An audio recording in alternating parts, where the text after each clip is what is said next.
మీరు అడుగు వాటి కంటే ఊహించిన వాటి కంటే అత్యధికం చేస్తాను. అందుకే దేవుణ్ణి మనం అడగాలి. ఏమైతే అడుగుతామో అది ఏ రీతిగా ఆయన చిత్తానుసారముగా. ఎవరైతే ఆయన చిత్తానుసారముగా అడుగుతారో దేవుడు వారి జీవితాల్లో వారు ఊహించని వాటిని దేవుడు చేస్తాడు. అయితే మనిషి జీవితం ఎలా ఉంటుంది? నన్ను ప్రార్థిస్తున్నాము అని అంటే ఉన్న అవసరాన్ని తెలియజేస్తాం మనం. మరి దేవుడు మన జీవితాల్లో మరి గొప్ప కార్యాలు చేస్తూ ఉన్నాడు అని అంటే ఆయన ప్రత్యుత్తరం ఎలా ఉంటుంది అని అంటే ఆయన మహిమను కనపరుస్తుంది. మనం మన అవసరాన్ని బట్టి అడుగుతాం. దేవుడైతే ఊహకు మించి జరిగించి తన నామానికి మహిమ తెచ్చుకుంటాడు. అందుకే మనము అడిగే విషయాల్లో మంచి ఆలోచన కలిగి ఆయన చిత్తానుసారముగా ఏమైతే అడుగుతామో దేవుడు అనుగ్రహిస్తాడు. మన ఆలోచనలకి పరిమితి ఉన్నది, ఆయన ఆలోచనలకు అపరిమితమైన పరిమితి లేదు. మనము ఊహించు వాటికంటే అత్యధికం చేసే దేవుడు అయి ఉన్నాడు. ఇప్పుడు జరుగుతున్న పనులన్నీ ఏదో మనం ప్లాన్ చేసుకున్నవి కాదు, దేవుని యొక్క ప్రణాళికలు, ఆయన సంకల్పం. దైవజనుడు ప్రార్థించాడు, ఆ ఫలం ఇప్పుడు చూస్తున్నాం. ఇప్పుడు చూసే వారికి ఇవన్నీ అర్థం కావు. ముందు నుంచి ఉన్నాం కనుక సంవత్సరాలు తరుగుచుండగా దేవుడు ఎలా నూతన కార్యాలు చేసి ఆయన ప్రణాళికలన్నీ నెరవేరుస్తూ వస్తున్నాడో ఇవన్నీ మేము అనుభవపూర్వకంగా ఎదిగి మాట్లాడగలుగుతున్నాం.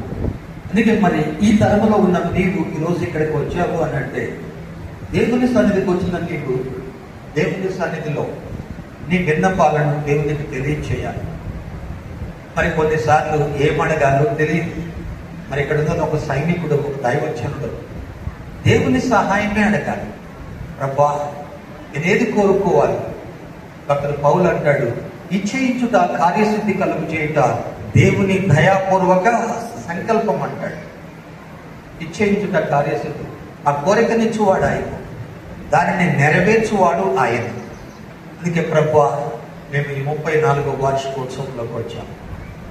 34 సంవత్సరాలు ఎన్నో కార్యాలు, ఎన్నో అద్భుతాలు ఇక్కడున్న ప్రతి ఒక్క దేవుని సేవకుని జీవితంలో, వారి పరిచర్యల్లో ఎన్నో గొప్ప కార్యాలు చేశారు. వాటన్నిటిని తలంచు ఇక ముందున్న సంవత్సరాల కొరకు 35వ వార్షికోత్సవం, రానున్న దినాలు, ఇప్పుడున్న పరిస్థితులు మనకు తెలుసు. వీటన్నిటికీ అతీతముగా, భిన్నముగా మన పరిస్థితిని బట్టి, ఉన్న స్థితిని బట్టి కాక దేవుణ్ణి అడగాలి, ప్రభువా సహాయం చేయమని. మరి ఎప్పుడైతే అడుగుతామో దేవుడు కలుగు చేసుకొని ఆయన యొక్క చిత్తాన్ని బయలుపరిచి ఆ గొప్ప కార్యాలు జరిగించి మహిమ తెచ్చుకుంటాడు.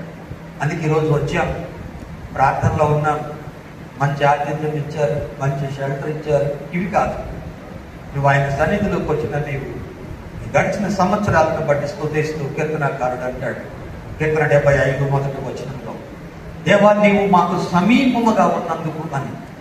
మనకి దేవుడు సమీపముగా ఉన్నాడు, తెలుసు, వాగ్దానాలు తెలుసు, ప్రవచనాలు తెలుసు, మన ఎడల ఆయన చిత్తమేంటో తెలుసు. మరి ఎన్ని సంవత్సరాలు ప్రయాణిస్తూ ఉన్నాం కాబట్టి అది తెలిసిన దాంతో మిగిలిపోక దిస్ నెక్స్ట్ నా తండ్రి నా నుంచి నువ్వేం కోరుతున్నావు, నేనేం చేయాలి అనే ఆలోచన, ఆసక్తి మనకు ఉండాలి. అది లేవు అని అంటే ఏం పేరు ఉంటుంది. అందుకే మనం లేఖనాల్లో చూస్తాం ఏమని, దేవుడు మన హృదయ వాంఛలను తీర్చువాడు, నీ ఆశ భంగము కానేరదు అన్నాడు. మన యొక్క కోరికను ఆయనే సిద్ధింపజేసి నెరవేర్చువాడని మనం లేఖనాల్లో చూస్తూ ఉన్నాం. మనము సేవించే దేవుడు, మనకు సహాయం చేసే దేవుడు. ఆయన తన నామాన్ని బట్టి మన ఎడల కృప చూపుతాడు. కీర్తన 24వ వచనం తెలియజేస్తా ఉంది, నీ కోరికను సిద్ధింపజేసి నీ ఆలోచన యావత్తును సఫలపరుచుతాడు. మన ఆలోచన అంతటిని కూడా సఫలపరుస్తాడు. చాలా మందికి తెలుసు, కానీ అలవాటు అయిపోతా ఉంటుంది, మనకు తెలిసిందే కదా అని. నీతిమంతుని కోరికంట ఉత్తమమైనదంట. దేవుణ్ణి ప్రేమించే వాళ్ళ కోరిక చాలా శ్రేష్టమైనది. కోరికంటే ఏంటి? ఏదో పొందాలనేది. వాంఛ అంటే గాఢమైన కోరిక, తప్పక దాన్ని పొందుకోవాలి. ఆశ అంటే భవిష్యత్తును గురించి మనకు నమ్మకం, దేవుడు చేయబోతున్నాడు, మనకున్న హోప్, దేవుడు గొప్ప కార్యం చేయబోతున్నాడు, ఆయన తప్పక దాన్ని జరిగిస్తాడు. ఇప్పుడు జరిగిన పనులన్నిటికీ ఏంటి కారణం అంటే, ఒకప్పుడు ఆ ప్రార్థన మాకు తెలుసు, మరి ఆ యొక్క ఫలాన్ని ఇప్పుడు చూస్తున్నాం, ఆ గొప్ప కార్యాలు ఇప్పుడు చూస్తున్నాం. దేవుడు నెరవేర్చాడు, అందుని బట్టి దేవుణ్ణి స్తుతించకుండా ఉండలేము, ఇలాగ సమకూడకుండా ఉండలేము, దేవుణ్ణి మహిమపరుస్తున్నాం. మరి ఈ యొక్క ఆశీర్వాదం అంతటితో ఆగక నెక్స్ట్ నా వంతే దేవుని వైపు చూడాలి. మరి చూసే పరిస్థితుల్లో చాలామంది వారికి ఉన్న పరిస్థితుల వైపు చూస్తారు. అంటే ఏంటి, నాది ఆర్థిక సమస్య, మనం భౌతికంగా చూస్తాం, నాకున్న లేదా మరో కష్టం, లేదా మనకున్న బాధ్యతలు, ఇవన్నీ ఎప్పుడు ఉండేవి, ఎంత చెట్టుకు అంత గాలి. వీటన్నిటిలో కొద్దిమంది వీటి కొరకే ఈ మధ్య కాలంలో దేవుని సేవకురాలు ప్రార్థన కోరొచ్చింది.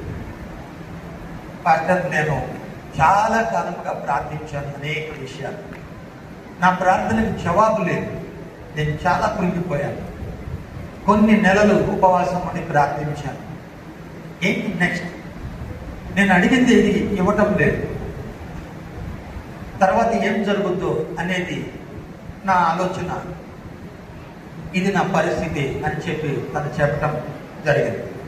నేను అప్పుడు చెప్పాను, మా దగ్గర పాస్టర్ ఉన్నాడు, ఆయన సైంటిస్ట్, ఆయన మంచి పరిచయం చేశారు, ఈ మధ్య మా మధ్య వాక్య పరిచయం చేశారు, యేసు ప్రభు వారి పుట్టుక గురించి దైవజనులు ఆనంద్ గారు మరి ఏం చెప్పారు అంటే, యేసు ప్రభు వారు పుట్టినప్పుడు హేరోదు కొన్ని శాసనాలు చేశాడు, 2 సంవత్సరాల్లో పిల్లల్ని చంపమని.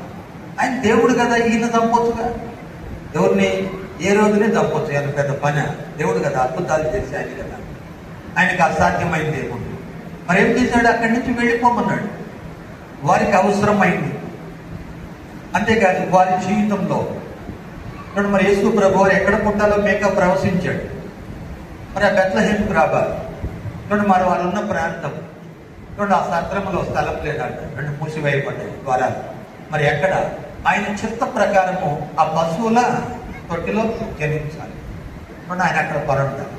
ఈ జ్ఞానులు మీరందరూ రావాలి.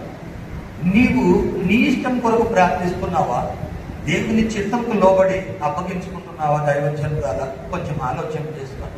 బ్రదర్, నేను ఇంకా అంత దూరం ఆలోచించలేదు, ఇవి సో స్మాల్ థింగ్స్, చాలా సింపుల్ అంటుంది. మరి ఎంత సింపుల్ అయితే నువ్వెందుకు తెగ బాధపడుతున్నావు?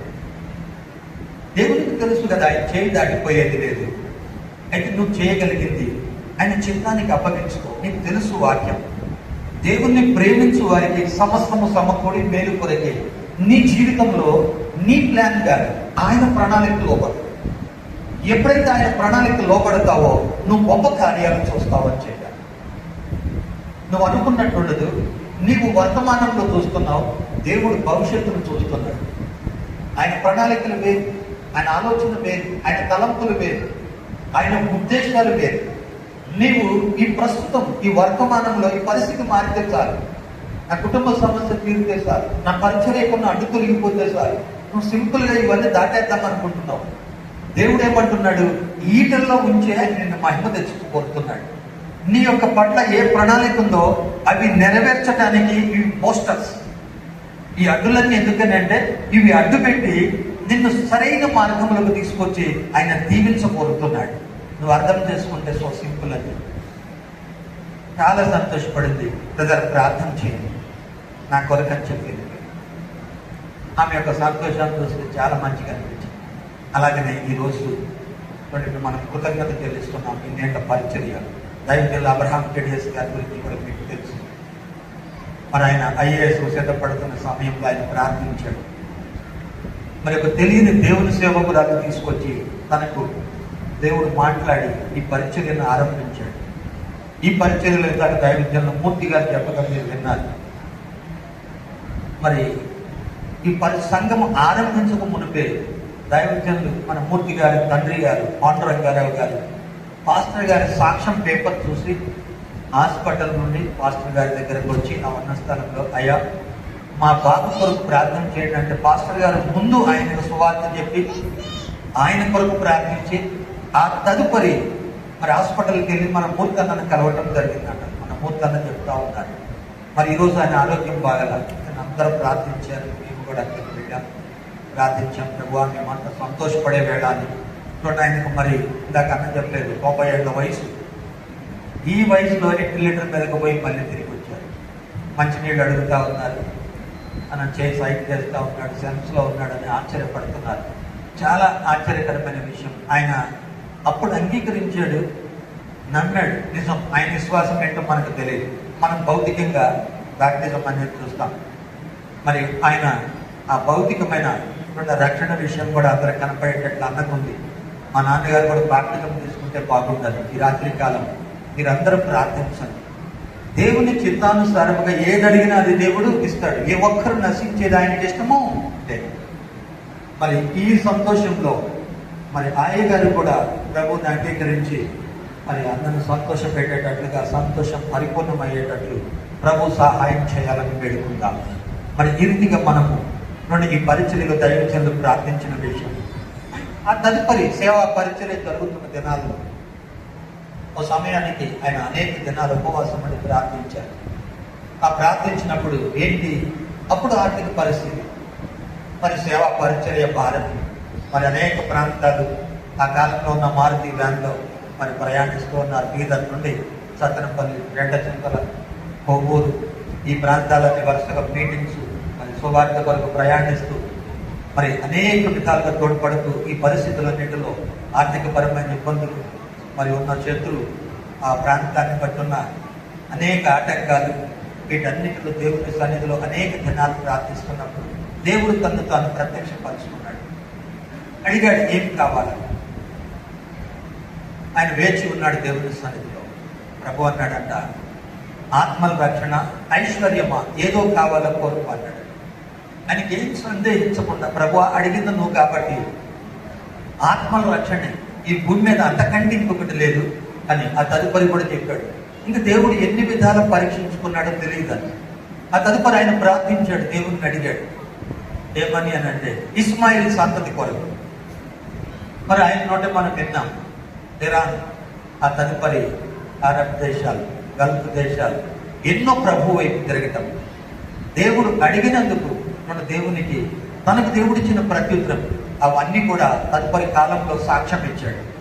దేవాది దేవుడే అడిగితే ఏం కోరుకున్నాడంటే ఐశ్వర్యం కోరుకోలేదు.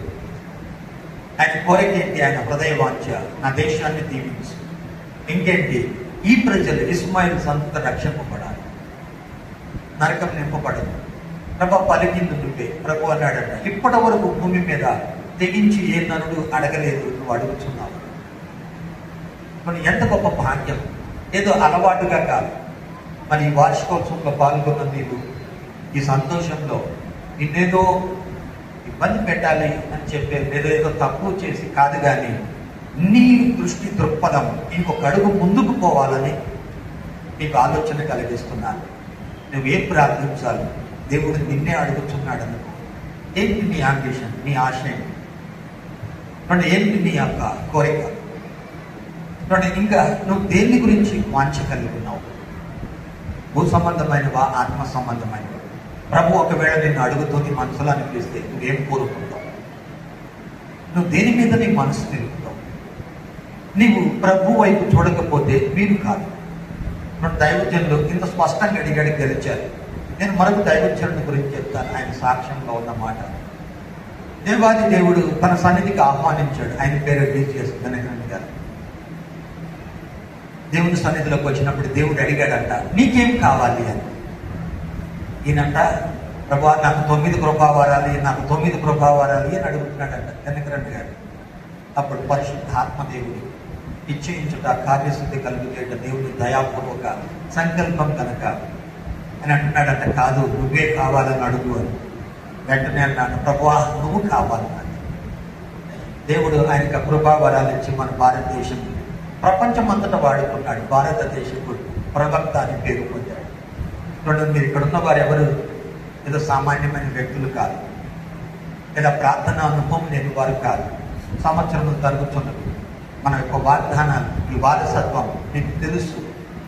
మీకు ఇంకొక అడుగు ముందుకు వేయడానికి ఆత్మ సంబంధమైన జ్ఞానము కలిగి ప్రభు సన్నిధిలో నువ్వు ప్రార్థించి దేవాది దేవుడు నిన్ను అడిగితే నువ్వేం కోరుకుంటావు? నువ్వు ఆలోచించాలి. నీ ఆలోచన, నీ ఆశ ఇవేమి తెలియనప్పుడు నేను ఇక్కడ సిద్ధపడుతున్న జనాల్లో ప్రార్థిస్తా ఉన్నాను. ప్రభువా నేను ఎలా సేవ చేయాలో నాకు తెలియచేయండి. నాకున్న ఆ దర్శనంలో దేవుని సేవకున్న పంపి ఎబ్రి 13:7 చదవని చెప్పాడు. నీ పైన నాయకుని విశ్వాసాన్ని అనుసరించు. ఆ తదుపరి కొన్ని దినాలకి ఇలాగ నేను చర్చ్లో పుల్పెట్ మీద నుంచొని వాక్యం చెప్తూ ఈ విషయాన్ని గుర్తు చేశాను. లాస్ట్ ప్రేయర్ టైంలో పాస్టర్ అబ్రహాం కేడిఎస్ గారు పక్కన ఉన్నారు. లేచారు, అయ్యా నీ పైన నాయకుడు అంటే నేను కాదు, నా వైపు చూడకు, మన కొరకు పంపబడిన నాయకుడు ప్రభు యేసుక్రీస్తు. నీ జీవితంలో ఎప్పుడు గెలుస్తూనే ఉంటావు, ఆయన వైపు చూసి సాగి. నేను పిలిచిన పిలుపులో నీకు అప్పగించిన పనిలో జయమిస్తాడు. అంతేకాని నా వైపు చూడ, మాకు పైన నాయకులు అంటే ఏ మనిషి సరిపోడు. అందుకే నువ్వు ఆయన వైపు చూడు, ఆయన నీకు జయమిస్తాడు. ఆ తదుపరి ప్రభు అడిగాడు, నువ్వు ఎలా పరిచయం చేస్తావు? అప్పుడు ఇంత లోతైన అనుభవం లేవు. మొదటి దినాలు, తొలి దినాలు ఇదే కోరినాను. వారు గొప్ప దైవజ్ఞం లేని వారి సాక్ష్యంలో తదుపరి ఉన్నది నేను చెప్తున్నాను. ఇవేమీ తెలియనప్పుడే ప్రభు నువ్వు ఉంటే చాలు, నీ చిత్తమే జరిగించాలి. ఈ రెండే మాటలు చూస్తే ఇప్పుడు మా ఇంటి పరిచర్యలో 30 ఏళ్ళు అయిపోయింది. ఈ సంఘమందు రక్షింపబడేది 34వ సంవత్సరం, 92 నుండి ఉన్నాం. 32వ సంవత్సరం సంఘం ఆరంభమైన దినాల నుంచి ప్రభు తీసుకొచ్చి దైవజనుడు పరిచయం ఇచ్చి ఆ తదుపరి సేవలో సిద్ధపరుచుకొని ఇప్పటి వరకు వాడుకుంటూ ఉన్నాడు. కోరుకుంది ఏంటి అని అంటే ప్రభువుని. అందుకే మనము మన ముందున్న కాలం కొరకు ఎరిగి ఉన్నప్పటికీ, ఇదిగా అనుభవం కలిగినప్పటికీ అంతటితో ఆగిపోక ఇంకొక అడుగు ముందుకు వేయడానికి, నా దేవా నీ చిత్తం జరిగించడానికి నా ఎడల కృపచు నాకు సహాయం చేయి. మన దైవజనులను ఇదిగా అడిగితే దేవుడు అనుగ్రహించాడు, గొప్ప కార్యాలు చేశాడు. అంతేకాదు నువ్వు అడగటం వలన నిన్ను సరైన మార్గంలో ఆయన నడిపిస్తాడు. నువ్వు తొట్టిల్లే అవకాశం ఉండదు, బలహీనపడేది ఉండదు. నీకున్న పరిస్థితుల గురించి కలవరపడు. దేవుడికి తెలిస్తే నిశ్చింతకుంటావు. ఈ మధ్యకాలం ఒక దేవుడి సేవకుడు ఒక మెసేజ్ చదివినాను నేను. మన యొక్క ఉన్న ప్రస్తుత కాలంలో ప్రపంచంలో ఒక ఘనమైన వ్యక్తి ఉన్నాడు. ఆయన తన హోటల్స్కి ఒక చక్కని పేరు పెట్టాడు. ఏంటి అంటే హాలిడే ఇన్. హోటల్ పేరు హాలిడే ఇన్. మీరందరూ కొంతమంది చూసుంటారు, మన పెద్దవాళ్ళకి తెలుసు. తన పరిస్థితి ఏంటంటే తన పేరు తెలుసు. ఒకసారి సామాన్యమైన వ్యక్తి, పని చేసేవాడు, కార్మికుడు. తనున్న చోట ఆయన ఉద్యోగం తీసేసారు. ఏం చేయాలో తెలియదు. ఇంటికి వచ్చాడు. తన భార్యని చెప్పాడు, రేపటి నుంచి మన పరిస్థితి ఏంటో తెలియదు, ఉద్యోగం పోయిందని. ఉద్యోగం పోయిందా, పోతే పోనీ దాన్ని కొంచెం ప్రార్థన చేద్దామన్నాడు. ఇంకేం ఆయనకి ఏం నాకు దోషం ఉండదు, కానీ ఆయన ఏమిటంటో తెలియదు, మనకు అంత వివరాలు తెలియదు. తన భార్యతో కలిసి ప్రార్థించాడు. ఇద్దరు కలిసి ప్రార్థన చేశారు. మనకు దేవుడు సహాయం చేస్తాడు. ప్రభు అంట తనకు ఒక ఆలోచన ఇచ్చాడు. ఈ వెలుసానికి ఏమని, నీ ఇంటి పక్కన ఖాళీ స్థలం ఉంది కదా, హోటల్ స్టార్ట్ చేయి. ఆయనకు చెప్పిన మాట, ఒక హోటల్ స్టార్ట్ చేయమన్నాడు. ఆ హోటల్ స్టార్ట్ అయింది, చక్కగా రన్ అవుతుంది. ఆ సిటీలో ఒక పెద్ద హోటల్ స్టార్ట్ చేయమన్నాడు. అది స్టార్ట్ అయిపోయి సక్సెస్ అయిపోయింది.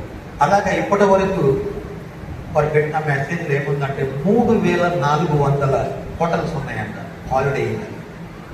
3400 సామాన్యమైన డేట్. కానీ తను ప్రార్థించినప్పుడు దేవుడు ఆలోచన ఇచ్చి తన జీవితంలో ఉన్న అడ్డు తొలగిస్తూ అంచెలంచెలుగా అడిగిన దానికంటే, ఊహించిన దానికంటే అత్యధికంగా దేవుడు దీవించాడు. మన ఊహకు మించి దీవించాడు. ఇది దేవునికి సాధ్యం. అందుకే కొన్నిసార్లు దేవుడు మనల్ని ఆశీర్వదించినప్పటికీ మనం ఎలా ఉంటామనంటే మనకున్న పరిస్థితిలోనే మిగిలిపోతాం. మనం ఎలా ఉంటాము అంటే మన పరిస్థితి ఏది ఉందో అదే, హృదయం నిండిన దాన్ని బట్టి నోరు మాట్లాడు. అందుకే అటువంటి ఆలోచనలు ఏదైనా గూడు కట్టుకొని ఉంటే ఆ గూడు చెదిరిపోయి ప్రభువుకు చోటు పెరగాలని ఈ రాత్రి కాలం తలంచున్నాను.